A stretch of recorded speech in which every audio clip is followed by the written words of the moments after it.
Ces réponses militaristes sont désuètes et inadaptées face aux défis auxquels nous sommes confrontés. Elles favorisent un commerce des armes immoral et dangereux. Que penser des contrats signés dernièrement pour la vente des avions Rafale qui survoleront et porteront la mort un peu partout? Dans le même temps, comment ne pas être indigné de savoir que le budget des Nations Unies pour les opérations de paix est de seulement 8,7 milliards et que la lutte contre le réchauffement climatique nécessite des moyens importants, tout comme la réalisation des objectifs du développement durable. Oui, nous sommes indignés de savoir que seulement 5% des dépenses militaires mondiales pendant 10 ans permettraient, selon le programme de l'ONU pour le développement, de résoudre les principaux problèmes de l'humanité, tels que l'alimentation en eau potable, la faim, l'analphabétisation, les principales maladies.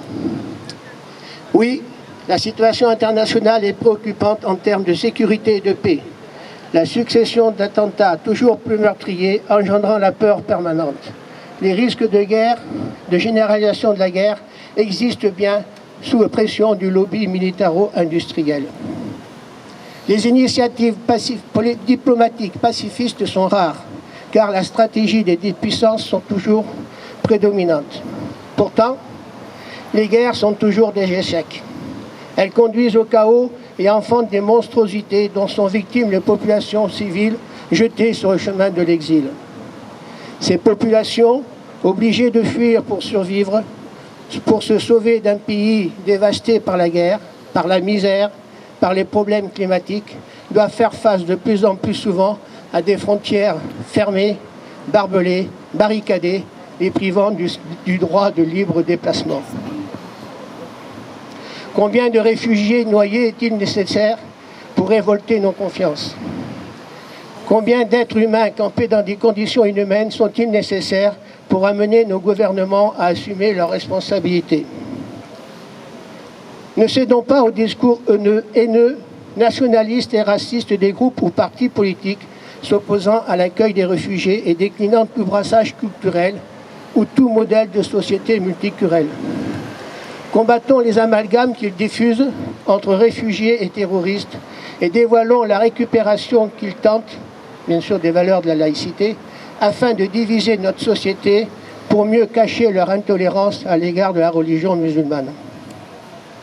Arrêtons les soutiens directs ou indirects à des régimes autoritaires ou totalitaires, à des fins purement géoéconomiques ou géostratégiques. Exhortons nos gouvernements à favoriser un règlement pacifiste des conflits en cours, la négociation d'un ordre démocratique et pacifiste sur les régions tourmentées. Pour ce faire, redonnons à l'ONU les moyens pour qu'elle puisse exercer sa mission d'arbitre pacificateur. Je voudrais parler de, peut-être vous la connaissez, la Déclaration sur les droits du peuple à la paix. Cette déclaration a été adoptée à l'Assemblée générale de l'ONU en novembre 1984.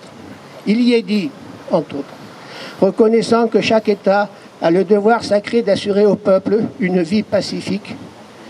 Cette déclaration proclame solennellement que les peuples ont un droit sacré à la paix. Que préserver et promouvoir ce droit constitue une obligation fondamentale pour chaque État et qu'il est indispensable que la politique des États tende à éliminer les menaces de guerre, l'abandon du recours à la force dans les relations internationales et au règlement pacifique des différends internationaux. 32 ans après, où en sommes-nous dans ce droit? Comment est-il appliqué par nos gouvernements? Donc, créons les conditions d'un monde économique juste et solidaire et œuvrons pour une redistribution des richesses accumulées de manière inégalitaire et illégale à l'échelle planétaire au travers des pratiques de néocolonialisation et de concurrence déloyale. Assurons nos responsabilités devant les générations futures, censées de juger notre humanisme, censées de juger notre civilité et humanité à l'aune de nos écritures présentes, mais aussi respectons la mémoire de toutes celles et ceux qui se sont battus pour que l'on ne voit plus jamais ça. Nous tous, citoyens et citoyennes, Soyons à la hauteur des enjeux avec ambition et détermination. Nous avons la force d'agir et de gagner.